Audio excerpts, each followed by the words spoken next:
Ce moment de télé vous est présenté par la municipalité de l'Ange-Gardien qui vous souhaite un bon visionnement.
Le show du câble!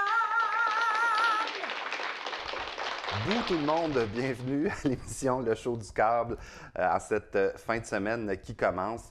On a une dure semaine cette semaine, vous en conviendrez avec moi, avec toute l'actualité, tout ce qui s'est passé. Et justement, on va en parler avec mon collègue ici, Louis-Charles Poulain, de TC Média et le journal Le Bulletin. Bonsoir Louis-Charles. Bonsoir, ça va bien? Oui, ça va bien toi? Oui. Grosse semaine, là. Oui, une grosse semaine avec les inondations. C'était pas évident à couvrir. Puis il y a quand même le journal qu'il faut remplir. Fait que c'est une semaine qui est assez mouvementée. Puis on sait pas trop des fois où s'enligner, mais c'est une grosse semaine. Puis c'est historique. Là, fait qu'il fallait s'assurer de bien couvrir la crise. Là. Toi, tu es quand même assez jeune dans ta profession. Puis ça, c'est un super gros événement, on s'entend.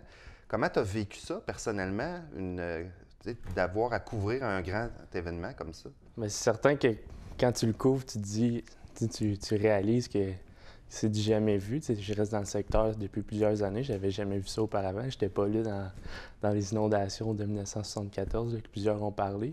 Où tu étais? Je sais pas. C'est une bonne question. J'étais pas né, c'est ça.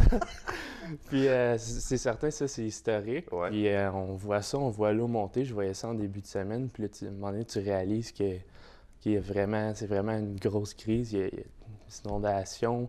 Les gens ont des gros dommages là, sur leur résidence. Quand je les ai rencontrés, ils qualifiaient ça de catastrophique, un cauchemar. Fait que j'ai vraiment ressenti que les gens étaient tristes, étaient en colère, étaient inquiets de la situation. Puis tu veux informer le plus possible la population, même si c'est pas évident. Il faut prendre une chaloupe. Il y a des gens qui ont accepté de m'embarquer dans leur bateau pour aller sur place, constater, là, prendre des photos, voir ce qu'il en était de la situation. Il y avait encore des résidents là, qui étaient dans leur domicile là, sur le chemin fer à cheval.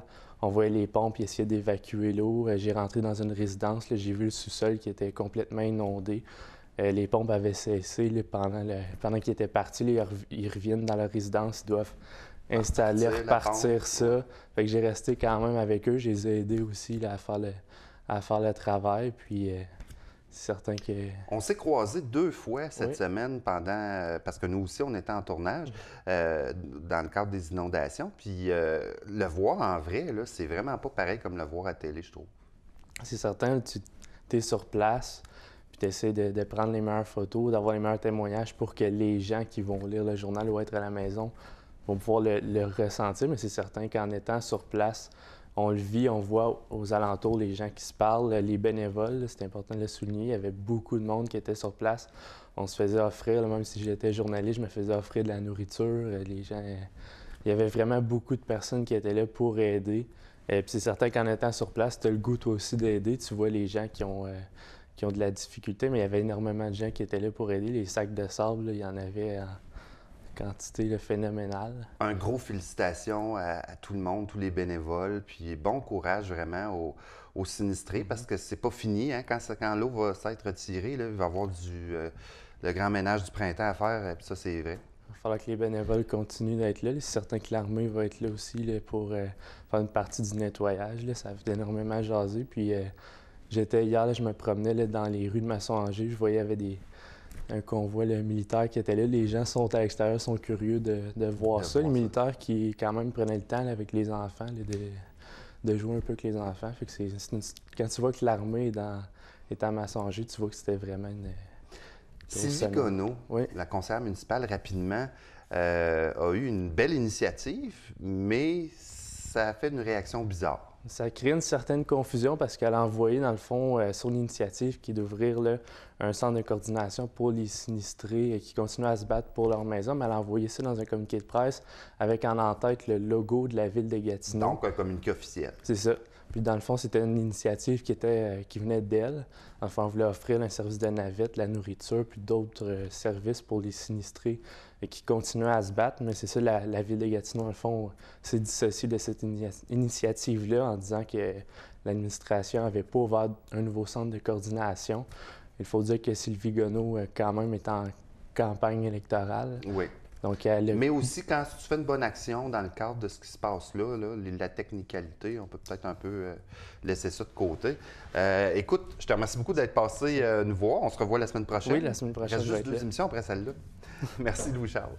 Alors, ce soir à l'émission, on vous présente une entrevue avec le conseiller Marc Carrière et également Patrick Pilon de la Corporation de développement touristique Basse-Lièvre. Notre premier invité ce soir à l'émission, c'est le conseiller du district de Masson-Angers. Monsieur Marc Carrière est avec nous. Bonjour, Monsieur Carrière. Salut. Ça va bien? Très, très bien. Grosse semaine pour vous, grosse semaine pour tous les sinistrés. On a parlé au début de l'émission, c'est effrayant tout ce qui s'est passé. Moi, je voulais savoir comment vous avez vécu votre semaine, cette semaine. En fait, c'est un mot. Ça fait déjà un mois là, ou presque là, qu'on est dans les inondations. C'est sûr que la dernière semaine qui vient de passer, on a frappé le pic. J'ai vu toutes sortes de choses. J'ai vu l'horreur, j'ai vu de la détresse. Maintenant, avec le soleil et l'eau qui redescend, je vois des lueurs d'espoir dans les yeux des gens. C'est un moment très, très, très difficile. Maintenant, on attend que l'eau parte complètement pour sécuriser ou s'assurer que la sécurité des véhicules sur le réseau routier le permette. Maintenant, là, c'est sûr que j'ai vu à peu près tout ce qui est imaginable. J'ai toujours été avec les citoyens pour les appuyer, les réconforter, les rassurer. C'est important pour moi. C'est un privilège de représenter les citoyens.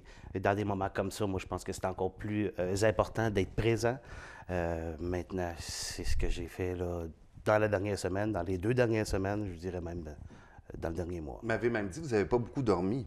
Ben oui, j'ai eu des élans où est-ce que je me suis vu même à texter ou envoyer des courriels pendant la nuit. J'avais des moments pour dormir, mais je pense en même temps aux sinistrés, aux gens qui ont tenté, qui tentent toujours, même il y en a quelques-uns qui tentent toujours de sauver leur résidence. Eux, probablement, qui ont moins dormi que moi.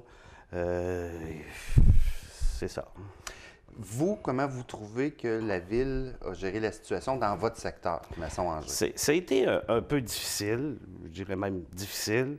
On a des experts, on a des gens qui connaissent le terrain, on a des employés qui sont là depuis longtemps, qui connaissent très, très bien le secteur.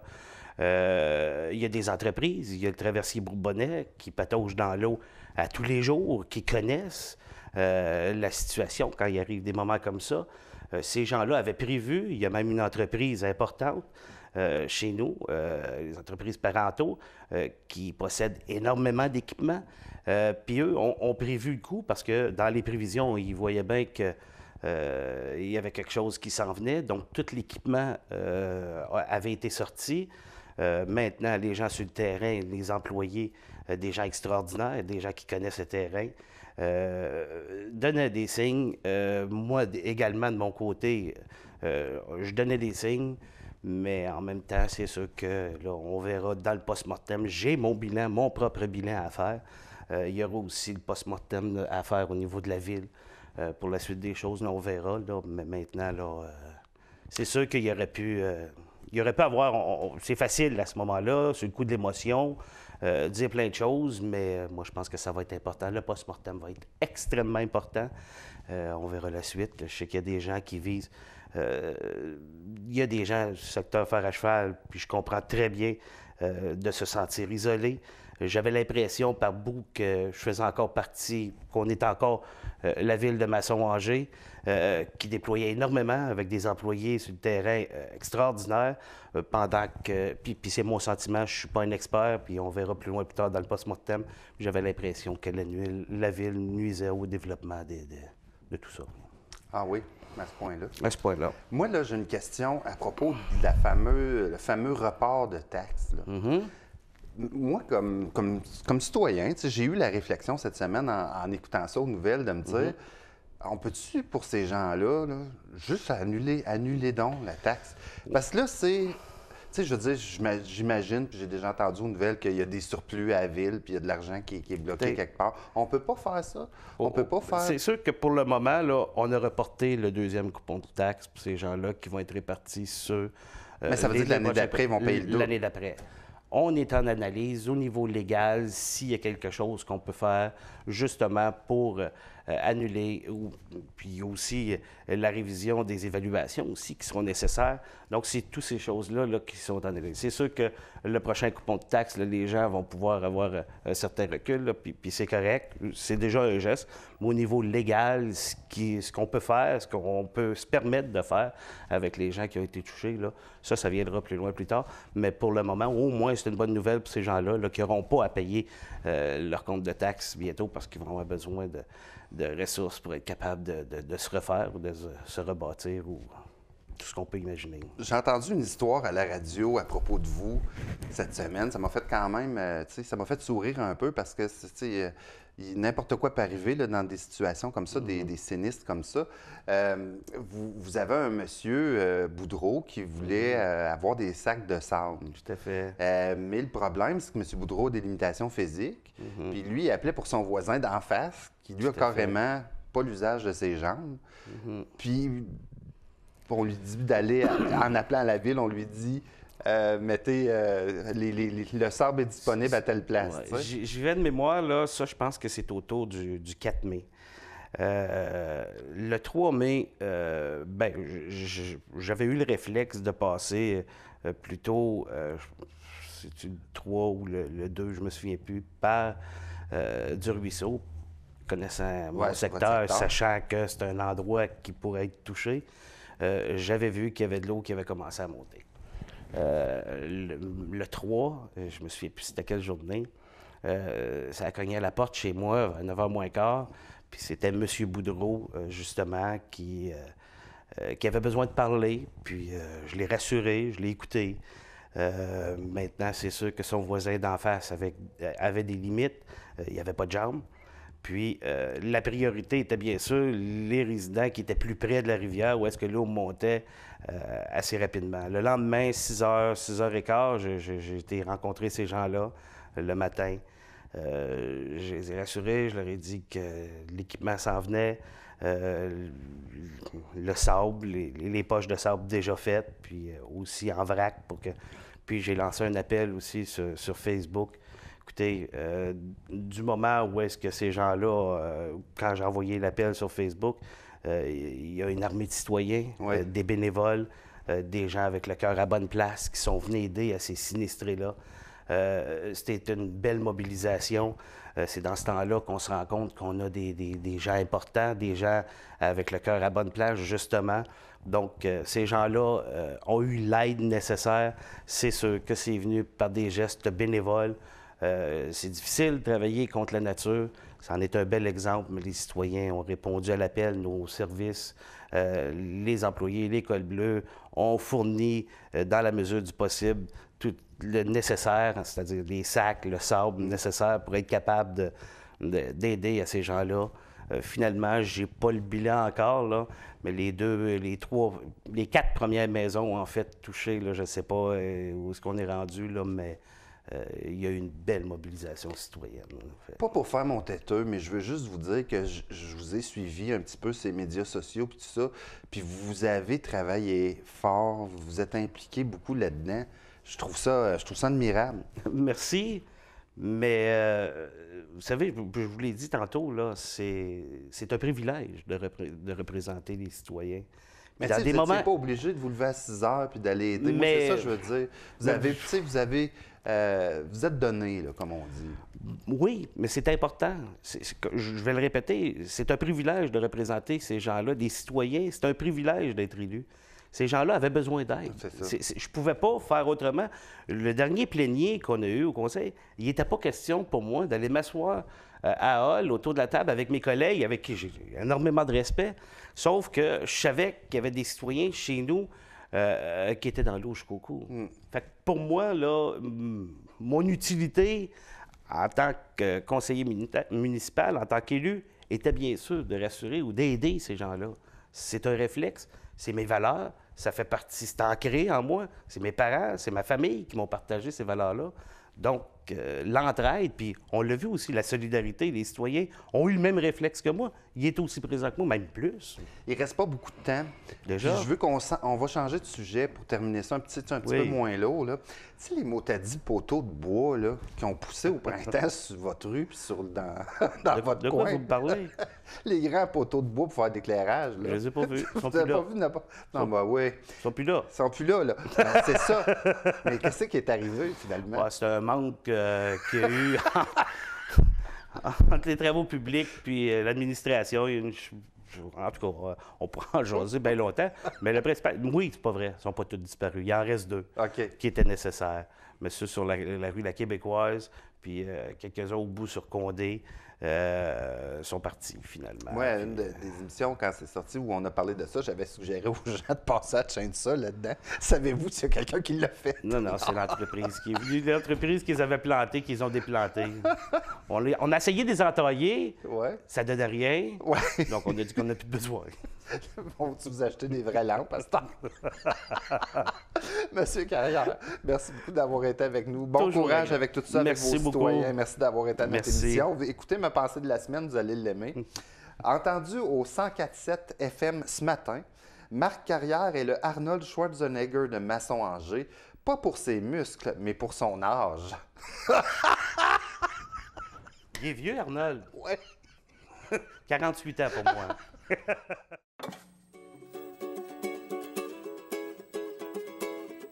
Ce moment de télé vous est présenté par la municipalité de Lange-Gardien qui vous souhaite un bon visionnement.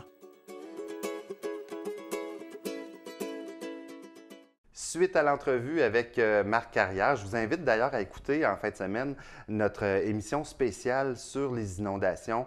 On a fait une émission spéciale particulièrement pour le secteur Masson-Angers.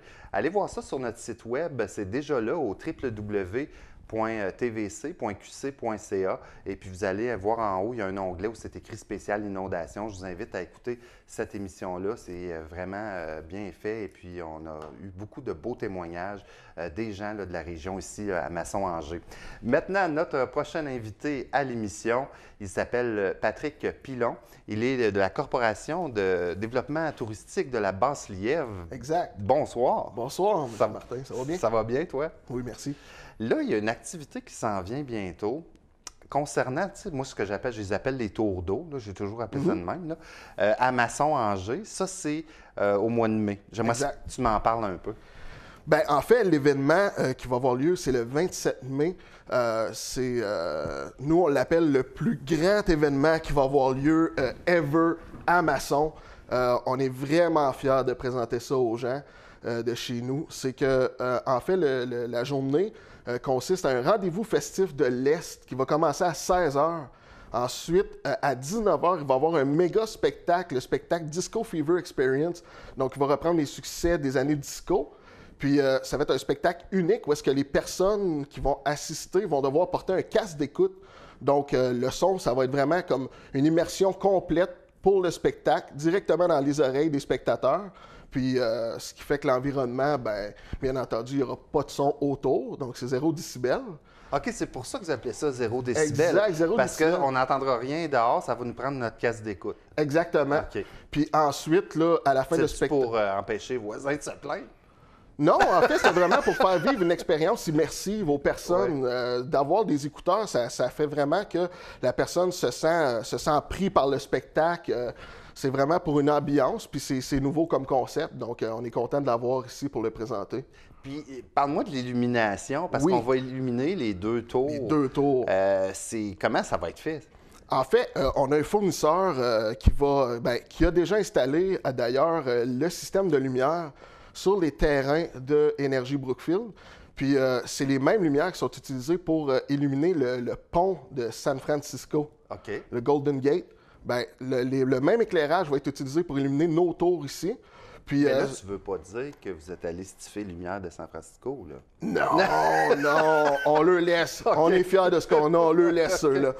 Puis, écoute, moi, je l'ai vu lors des tests. Écoute, les gens, ils vont être éblouis par ça. C'est un système d'éclairage hors pair. Les tours sont éclairés à 360 degrés. On peut changer les couleurs selon les saisons, les événements. Comme exemple, à Noël, on peut mettre des lumières rouges, ouais. Exactement. Vert pour la Saint-Patrick. On peut même les faire changer de couleur, avoir des spots de couleur qui flashent un peu partout sur les tours. Fait que c'est vraiment un beau setup. Puis le but de ça, d'abord, c'est vraiment de pousser le sentiment d'appartenance à l'est de Gatineau. On est fiers, on est des gens fiers ici. D'ailleurs, on le vu avec les inondations, les gens se sont rapidement impliqués là-dedans, bénévoles, aide aux sinistrés, même les sinistrés qui en avaient plein les bras ont contribué pour aider leurs voisins. Bien, on est des gens fiers, puis ça, c'est vraiment... C'est notre repère visuel, puis ça fait notre fierté, puis on est fiers de l'illuminer. Tu sais. C'est comme un soulèvement. Juste une petite parenthèse sur ce que tu viens de dire sur les gens. C'est drôle parce que des fois, tu sais, en ville, on a tendance à pas trop parler aux gens qu'on connaît pas. Mais quand il arrive une espèce de catastrophe comme ça, là, on dirait que c'est de la famille. C'est vrai, mais on est une grande famille, Gatineau. Puis, je veux dire, on a toujours un cousin qu'on parle pas, mais qu'on rencontre une fois de temps en temps à Noël. Mais c'est comme un peu ça qui s'est passé, tu sais. On se parle pas, mais quand il arrive quelque chose, on est là. Puis on est fiers de ça. Puis justement, c'est un soulèvement populaire. C'est pour dire à la population qu'on existe, qu'on est là. Puis l'illumination, ça va vraiment... ça va nous mettre en valeur, puis c'est ça qui est important. Donc, après le 27 mai, ce que tu me dis, c'est que ce ne sera pas juste un soir seulement. Ces lumières-là vont être allumées en principe, 365 jours par année. Ah oui? Exact. OK. Wow. Comment c'est arrivé la naissance de ce projet-là, puis que vous décidiez de faire ça? C'est un projet que j'ai d'abord discuté avec le conseiller du district, qui est Marc Carrière. Oui. Qui était à l'émission tantôt. Exact. Oui. Puis c'est une idée qui m'est venue. Puis bon, à cette époque-là, il m'a mis en contact avec Isabelle Chaput, qui est la présidente de la CDTBL. Puis Isabelle a fait un travail extraordinaire. Elle est allée chercher une équipe, elle est allée voir les fournisseurs. Elle n'a pas arrêté. Puis finalement, elle a réussi à accoucher de ce bébé-là qui va être l'illumination permanente des deux tours de maçon. Tu sais, quand on organise quelque chose de gros, là, tu sais, il y a plein de paperasse, puis il y a plein d'affaires qu'il faut remplir. Là. Ça doit faire un bout de temps que vous travaillez là-dessus. Oui, absolument. Isabelle, ça doit faire là, presque un an qu'elle est là-dessus facilement. Là, parce que il me semble que c'est en 2015, fin 2015, que j'avais présenté le projet. Fait que il est arrivé certaines petites choses entre-temps. Tu sais, on est allé voir des gens, ça n'a pas fonctionné. Puis Isabelle, elle a pris ça, puis elle l'a emmené ailleurs. Ouais. Ah ouais, vraiment. Puis vous avez eu la collaboration, parce que ces tours-là, là, puis le terrain, ça appartient à Brookfield. À Brookfield, une super belle collaboration depuis le début du processus. Ils ont été impliqués. Puis je pense aussi que, écoute, c'est leur infrastructure, puis elle fait partie de notre communauté. C'est directement au cœur de la communauté de maçons. Puis ils ont voulu participer à ce projet-là, je pense, pour nous, pour montrer qu'ils sont avec nous, puis que ça les rend fiers, eux autres aussi. Puis là, les gens vont être d'autant plus fiers que quand on arrive de l'Est, c'est la première chose qu'on va voir en arrivant à Gatineau. Absolument, Quasiment. absolument. Ouais. Par la 50, c'est visible. Puis on a d'ailleurs eu des photos que je peux pas montrer en ce moment, mais... Même pas nous autres. Non, malheureusement, mais ça s'en vient quand même. Ouais, Il reste c'est vrai. 2 semaines. Là. 2 semaines, Oui. ouais. C'est pas beaucoup de dodo, mais c'est vraiment... C'est magnifique. Je sais pas comment l'expliquer. Là. Ça se peut-tu aussi, ça va monter le moral un petit peu au monde, là, parce qu'en ce moment, tu sais, on a vécu des choses difficiles. Bien, c'est sûr que c'est dans 2 semaines. Je veux dire, il y a des gens qui ont tout perdu, donc remonter le moral, je sais pas. Mais s'ils ont besoin de répit, je pense que de venir assister à cet événement-là, ça peut que faire du bien. Puis toi, tu es convaincu que c'est le plus gros happening de Maçon Angers à vie, mettons? je suis un jeune trentenaire. Ouais. Écoute, de mon vivant, moi, c'est vraiment le plus gros happening. Je dis pas de l'Est, mais vraiment de maçon, je pense que ça risque d'être le plus gros événement. Puis là, les gens peuvent-tu y aller? Comment ça marche? Oui, absolument. Il y a eu des billets accessibles gratuitement via un site web et notre page Facebook de la corporation. Puis, mauvaise nouvelle pour les gens qui voudraient obtenir des billets, c'est tout parti. Donc, plus de 1000 billets de partis. C'est vraiment... il y a une réponse de la population incroyable. Les gens ils veulent vraiment participer à cet événement-là. Je peux-tu t'annoncer quelque chose? Moi aussi, j'ai un secret. Vas-y. Ben, j'ai parlé avec Isabelle. Oui. On est en train d'arranger pour qu'on aille faire une petite émission spéciale, là, le Wow. soir du 27, Fait que les gens... à TVC. Vraiment? Oui. Ah ouais? Fait que, En live? pas en live, en OK. préenregistré, mais on est en train de regarder ça. Donc, il y a plus de monde qui va pouvoir C'est voir ça. ce qui s'est passé. Wow, c'est magnifique. Puis la Corporation de développement touristique de la Mhm. Basse-Lièvre, vous faites quoi d'autre comme projet en ce moment? Actuellement, pour être honnête, on est vraiment Concentré. à 100% sur ce projet-là. Ensuite, il va falloir vraiment faire un meeting sur comment que ça s'est déroulé, puis prendre les bons coups, les moins bons coups, puis se mettre en route pour notre prochain projet.